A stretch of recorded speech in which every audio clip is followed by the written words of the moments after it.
Good day everyone, I'm Eman Demilga. And I'm EJ Mahunay, and we will be presenting to you virtue ethics on the sustainability of Filipino businesses. Okay. So to begin, we will discuss what is virtue ethics. Okay. Virtue ethics is currently one of the three major approaches in normative ethics. It may initially be identified as the one that emphasizes the virtues, moral values, or moral character, in contrast to the approach that emphasizes duties or rules, or that emphasizes the consequences of actions.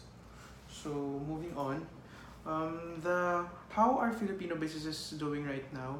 Currently, basing from the statistics of Philippine Business Registry, from the data from January to February 2018, there were already around 130,000 new businesses registered, and there were only 20,000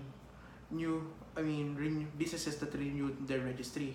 And 80%, another statistic saying that there is 80% of Filipino businesses are family owned, and there is this constant trend known around the world that there is a decreasing success rate of family businesses from generation to generation. So moving on to the significance of the study.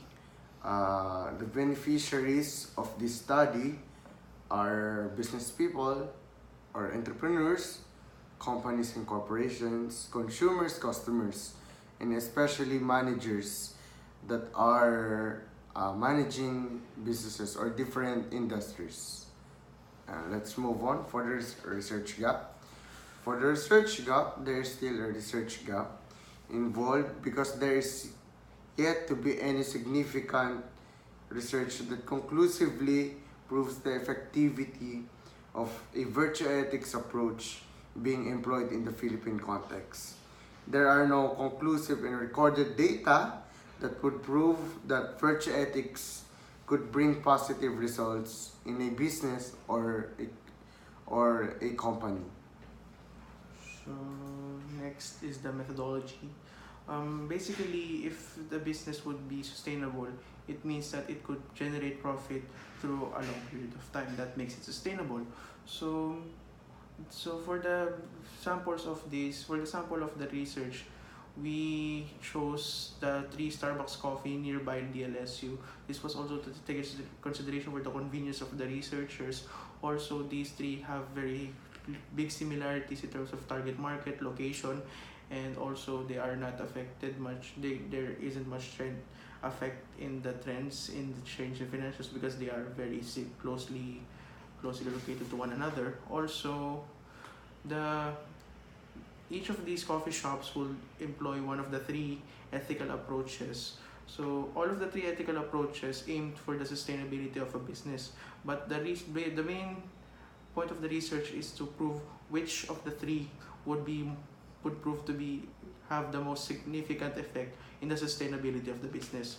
So that is why the researchers would only get the data, which is the financial statements at every year end of the from the coffee shops. So to prove the sustainability of a business, it would take a really significant amount of time. So that is why the research would take at least 5 to 10 years to be completed and to gather the data and would be graphed. So for for a comparative study. So for the predicted outcomes, the researchers, we basing from the data and researches that we've read, we not claim, but we assume that among else, virtue ethics approach would give the most significant effect in the sustainability of businesses in the Philippine context. That's all, and thank you and sorry. All right.